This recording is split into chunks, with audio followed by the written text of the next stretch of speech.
I'm Susan, and welcome to Tea and Games.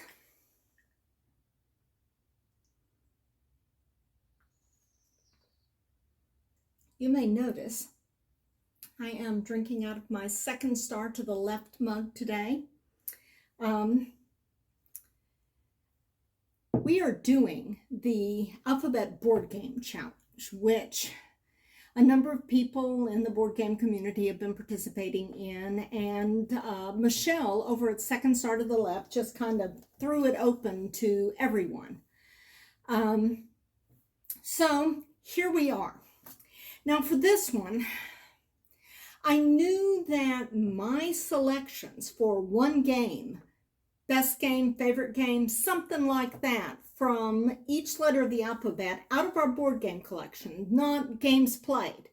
Because there are a few that we've played that are not in our collection.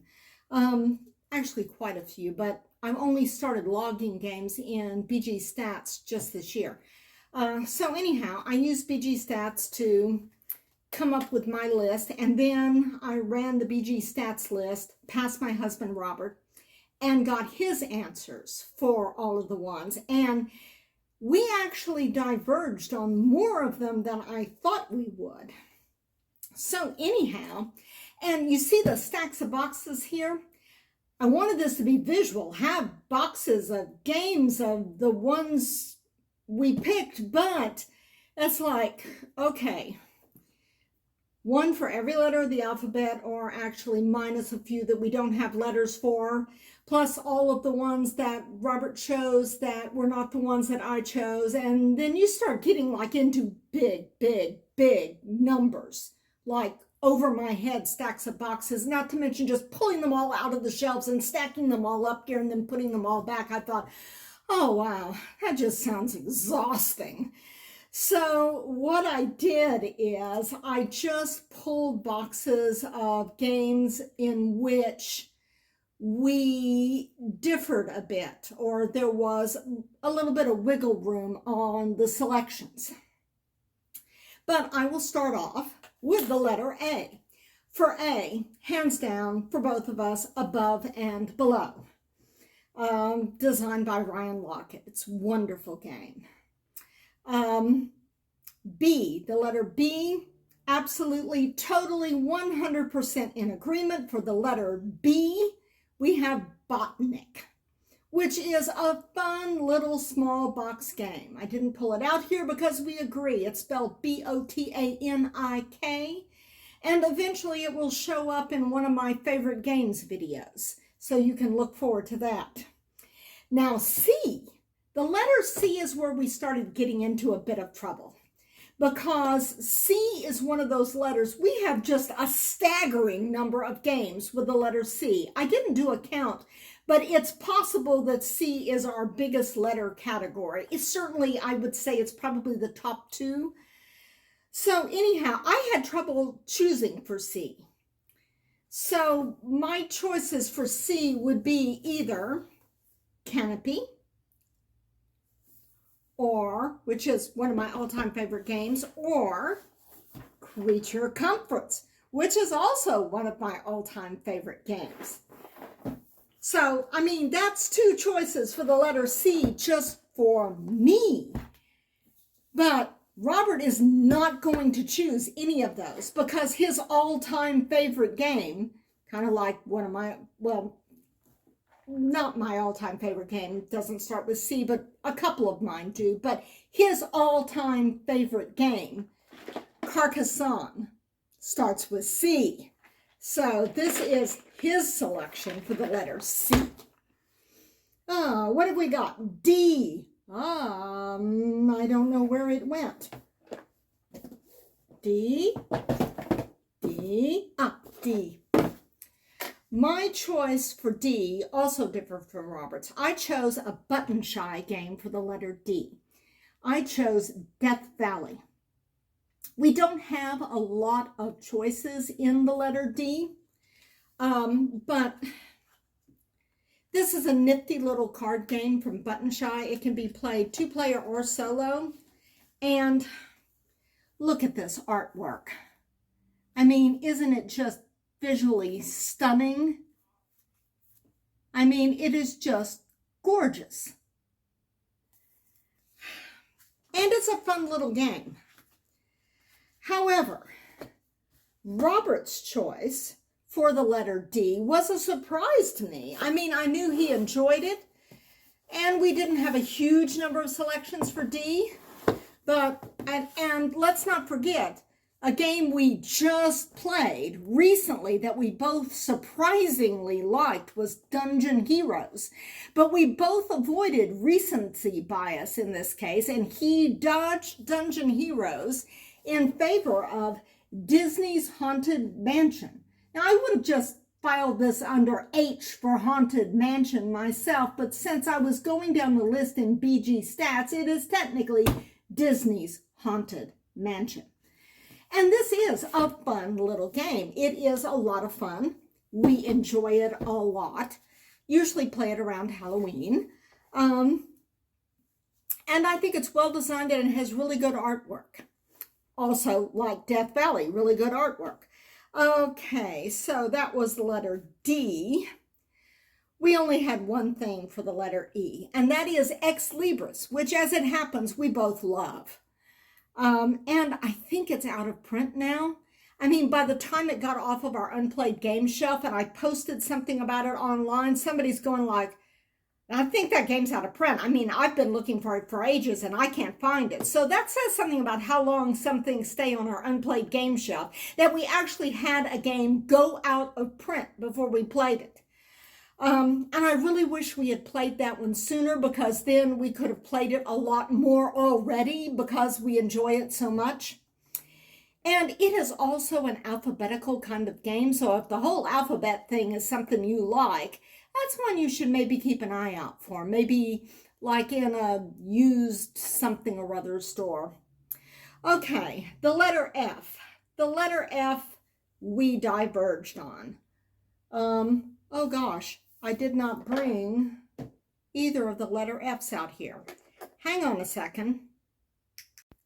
Okay, I'm back. I don't know how I missed this when I was pulling stuff off the shelves. Apparently, I don't know my alphabet. Anyway, the letter F, my choice for the letter F, is my all-time favorite game, Firefly the Game, which I have all of the expansions to, every last bit, and promo cards and everything. I've got boxes and boxes and boxes of Firefly stuff.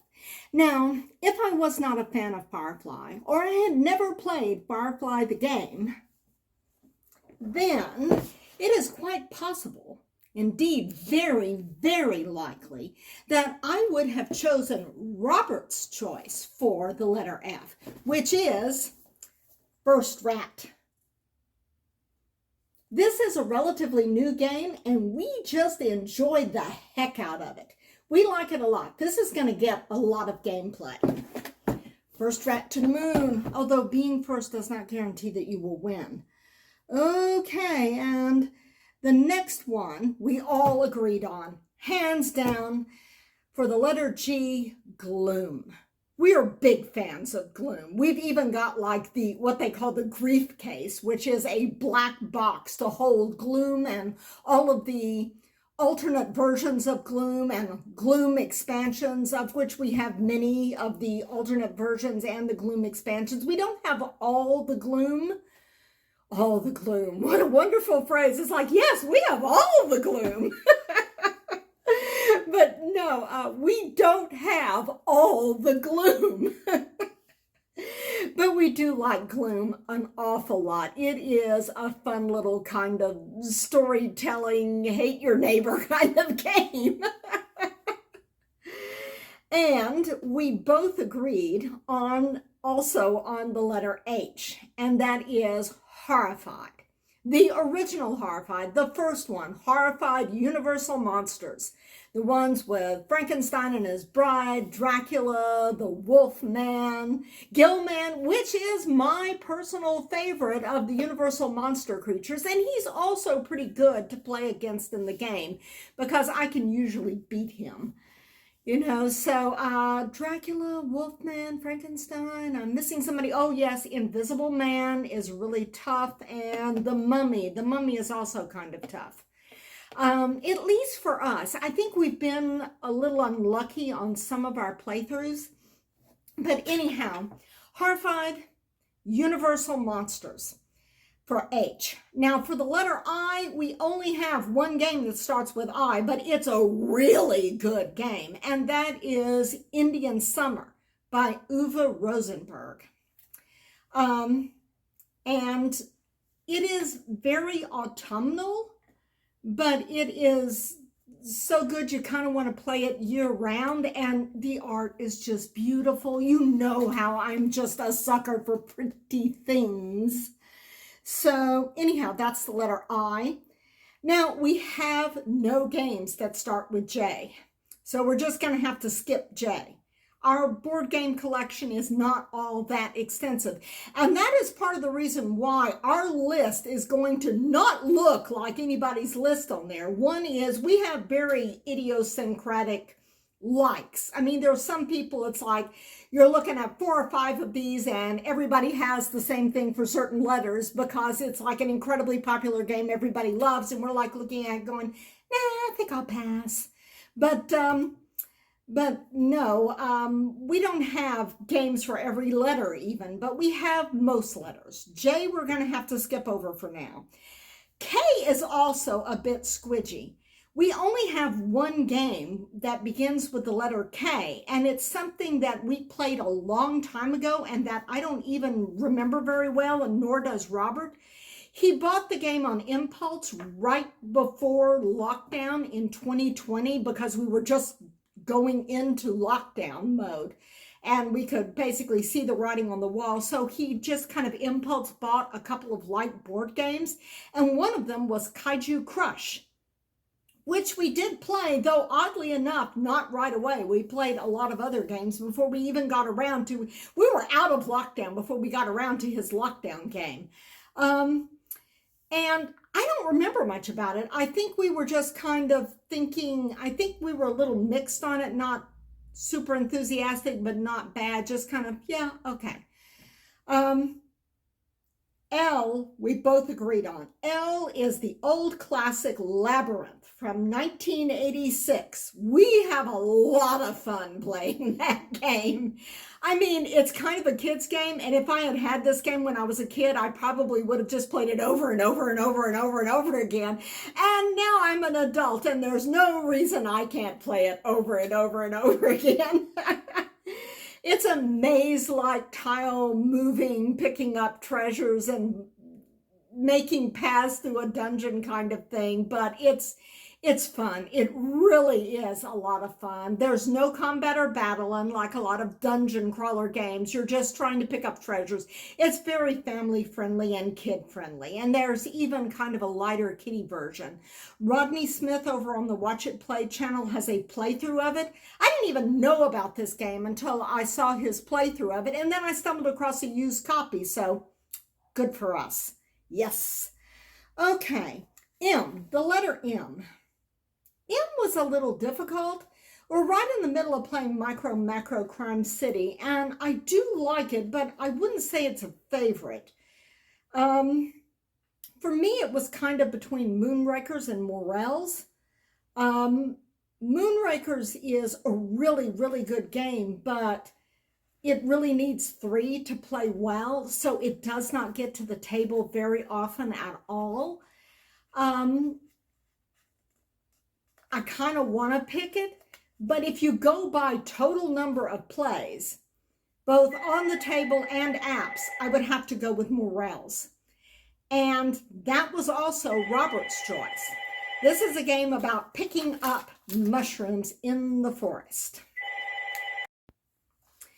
And let's see, what letter are we up to now? We just did Morels. The letter N. Okay, I got a puzzle for you for the letter N. We have only 2 games that begin with the letter N. And here's what you need to guess. Think about it for a minute.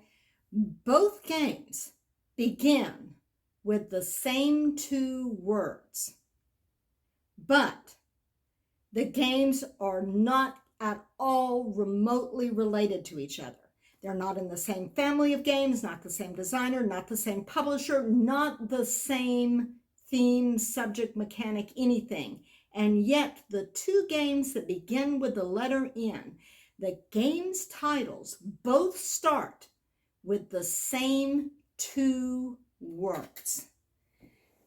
Think about it for a moment. You thinking? Have you got a good guess? Okay. The 2 games we have with the letter N are New York Zoo and New York Slice. I mean, what are the odds of having like one letter of the alphabet and you've got only 2 games there and they both begin with the same 2 words and they're not related? I mean, that seems really odd when you think about it, but not if it's a city name. And we both chose, unsurprisingly, New York Zoo, though Robert said that New York Slice is such a good game, he kind of wanted to choose it, but he went with New York Zoo, and which we have been playing. And that is also maybe a little bit of recency bias, but also, again, it comes down to that, what do we play a lot? We play New York Zoo a lot. What has a hard time getting to the table because it needs more players? New York Slice. So yeah, that's kind of a thing, and that does impact our choices. Okay, the letter P. Ooh, the letter P is, oh yes, I do have both of them here. My choice for the letter P, and this is probably recency bias, but I don't care. Project L, which I just mentioned in the previous video, and which we're still playing. And Robert's choice was one of the 3 versions of Patchwork we have. This one looks like chocolate. I pulled it off. But we also have the Halloween edition with the rebalanced pieces, and the Christmas edition, which comes with a cookie cutter. So I just grabbed this one. It was the closest to grab next to the other things I'd pulled off the shelf. So that is the letter P. Of course, Robert usually wins at Patchwork, and I have to think that that has something to do with it, of all the other games in the letter P that aren't Project L, which he does love. And I think quite possibly after more time has passed, and I think he just kind of stayed away from this because of recency bias. But I think that later on, that could bump off Patchwork for him. We shall see. Perhaps we should revisit this list in the future. Q. We have no games that start with the letter Q in our collection. But yeah, I mean, I mentioned in my previous video, I mentioned Quiddler, which we had recently played. And I think that we're probably going to get that. So we can put that in here kind of in parentheses. R.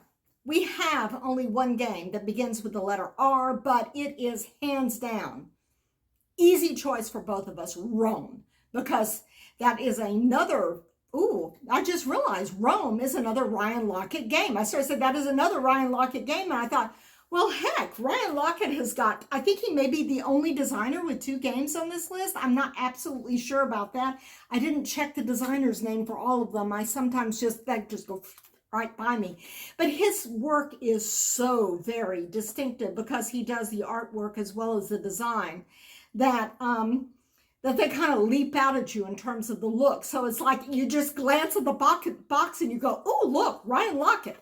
And I mean, there are boxes I can look at and go, oh, look, Beth Sobel, but she's the artist rather than the designer. So it's like I could go through my shelf and go, Beth, Beth, Beth, Beth, Beth, Beth, Beth, and a little more Beth to go with my Beth, you know. Artists are very easy to visually pick out in like stacks of boxes and stuff, faster than designers. But yes, Rome is our choice for the letter R. S. S is another one of those big categories. We have a long list of games that start with the letter S. But Not too many of them that are like right up at the top, like in terms of like favorite. And this is one that we diverged on. If I can find it, yes. Let me see here. Okay, Robert chose the silver games. He did not specify which silver game. We have Amulet, Dagger, and Bullet. Amulet, Dagger, and Bullet are the ones that we have. This is Amulet, the box that I'm holding up here. This is basically the first game, base game. You can swap in cards and swap them around, and he loves silver. I mean, the fact that he chose something from the silver series is not a surprise at all. My choice for the letter S, however, my glasses are falling down. My choice for the letter S is Savannah Park. I love this game. This is kind of a puzzly little game where you're basically trying to corral all of your animals into one area, and you've got to have them connected to water holes. There's only water holes on certain tiles, and you can't put a tile down unless you've already moved the tile out of place. And if you cover up trees or bushes or put things that are too close to brush fires, then you lose points or animals or stuff. And I just find it really fun. It is a tile laying-ish kind of game because you are placing tiles, but you're also like, you're just kind of moving tiles around. You're picking them up and you're putting them down someplace else. It's just really enjoyable. It also plays pretty quickly, no matter the player count. I believe it only plays up to 4, but 4 doesn't play much longer than 2 because it's simultaneous action, which is neat. I mean, if you want like a regular size game, this is a family weight game. This is not anything really heavy. You may have noticed a lot of these games are family weight game. We do have some brain burners, but yeah, you don't get to the table as often as the ones that are like fast and fun and have us falling over ourselves laughing or bemoaning the state of our antelopes. For some reason, antelopes give me trouble, and it is nothing in the game problem. It's just that for some reason I tend to kind of overlook antelopes until it's too late to make them connected. It's just me. Let me see. That was Savannah Park. I believe there's also, yes, there is an app for it, but the app I did not find terribly satisfying. You're just moving things around. You're not playing against an AI. I would not recommend the app, except as a way perhaps to practice strategy for a real game. The letter T. T is one that we had a huge number one. S and T both, we got like a lot. And T was tricky. T was really tricky. Ultimately, for my choice of T, I had to go with Terraforming Mars. Am I holding this? It's upside down. Is it upside down? Yes, it's upside down. Terraforming Mars. I hope I haven't been holding any of these other games upside down. Well, I'm not going to record this over if I did. Anyway, Terraforming Mars. Because, now, Robert he never got into this game. He never quite got the hang of it. And I should sit down with him and make another pass at it and see if we can kind of, smooth over some of the rough spots for him. But I like it a lot, and it made the list because even though it does not hit the physical table all that often, I play it on the app a lot. I mean, I've probably at this point got hundreds of plays on the app. I play it solo, I play it against the AI, I play it against the easy, medium, hard AI, I play it against multiple AIs, I play it sometimes with preludes, sometimes just with the regular game. I play it. I mean, a lot.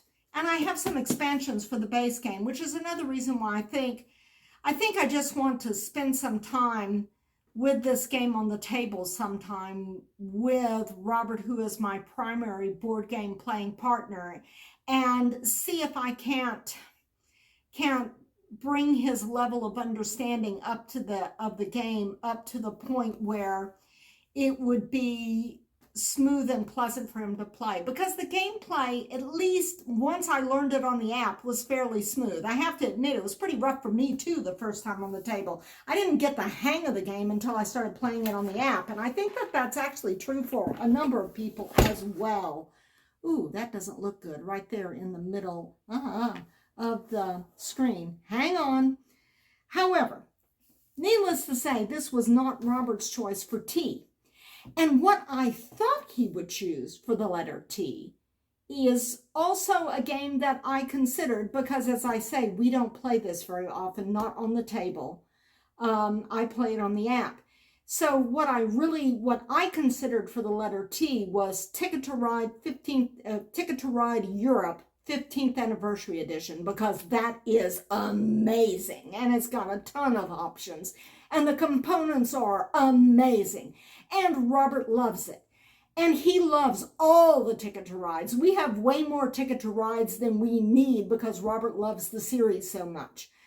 However, he did not choose one of the Ticket to Rides for his letter T. He chose, surprisingly, Tokaido. And we got Tokaido at the same time that we got Takenoko. And for a while, there was a little verbal confusion about which T game we were going to get. It's like, is that one Tokaido or Takenoko? It's like, I wish I knew what the words meant, because that would probably help me keep straight in my mind which one was which. But after a while, we got pretty firmly fixed in our mind. But there was a few weeks of confusion there because we got them both at the same time. And close.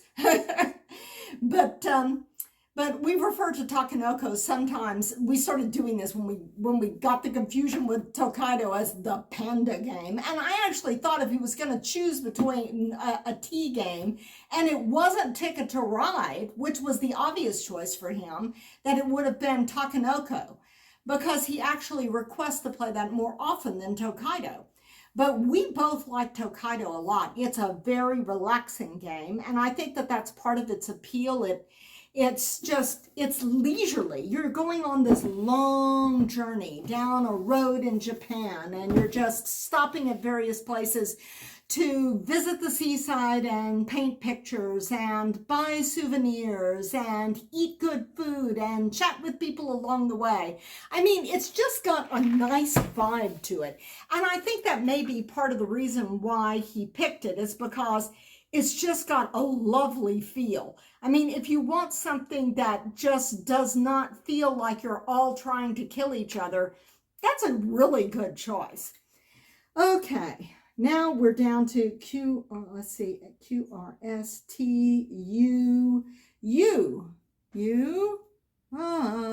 letter U. It's here somewhere. Hang on. Robert didn't have a choice for the letter U, because my only two games in the letter U, our only two games, though they're kind of more mine than his, are both solo games that I play. It's the expansion collection. Yeah. Ugly Griffin Inn and Unsurmountable. Two solo games designed by Scott Almes, published by Button Shy. My choice would be Ugly Griffin Inn, because the concept is just so adorable. I am terrible at this game, though. I mean, I really am. I have all the expansions for it. I have been afraid to roll in the Dragons expansion, the local Dragons expansion, I think it's called, because it's like, I've got enough problems with the Ugly Griffin Inn without having dragons coming and burning it down. But it's a lot of fun, and it's cute. Solo game, it's challenging. It really is challenging, and I enjoy that. We only have one game with the letter V. It is the print and play roll and write Voyages. This is available from Postmark Games, I think it's called. I backed their Kickstarter, and I think there was like 2 or 3 maps in the Kickstarter, and then they added on more, which were also included. And the same deal goes if you buy it off the website. Is basically you pay like, I think it's £5 because it's British, something like that. And then basically you get all of the games available and all of the maps available and all of the forthcoming maps that they have for it. So that's kind of a good deal. And it's a lot of fun. It's just a roll and write, print and play. We laminated the sheets so we can mark over them.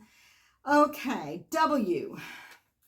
Surprisingly, this was another surprise. Robert did not pick what I picked for W. We had a lot more divergence than I thought of, and some of his choices were not at all what I had thought. My choice for the letter W is Welcome To, which we have the dry erase expansion pack for, the seasonal expansion pack with dry erase boards. Oh, this actually says dry erase expansions. That's right. The other, I've packed the regular game into this. The regular version is still like stuck behind the shelf somewhere. Robert's choice for the letter W is also a game I really like, Walking in Burano. I really thought he would pick Welcome To, and I was pleasantly surprised when he picked Walking in Burano. That's a very, very good game. X. We have no games with the letter X. Y.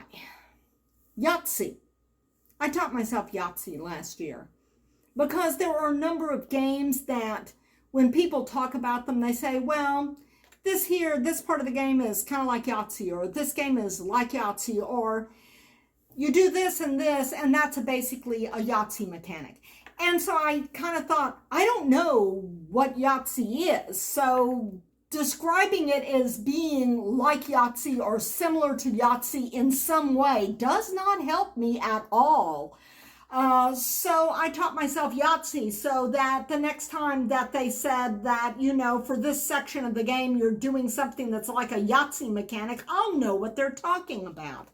And I actually enjoy Yahtzee a lot. Dice Throne is one of those games that is described as being very much like Yahtzee, and I don't know, maybe our starter characters just weren't great, Barbarian and Moon Elf, but right now at this point, unless it gets better, I think I would say I like Yahtzee more than Dice Throne. And for the letter Z, we have no games with the letter Z. So that pretty much does it for the Alphabet Board Game Challenge.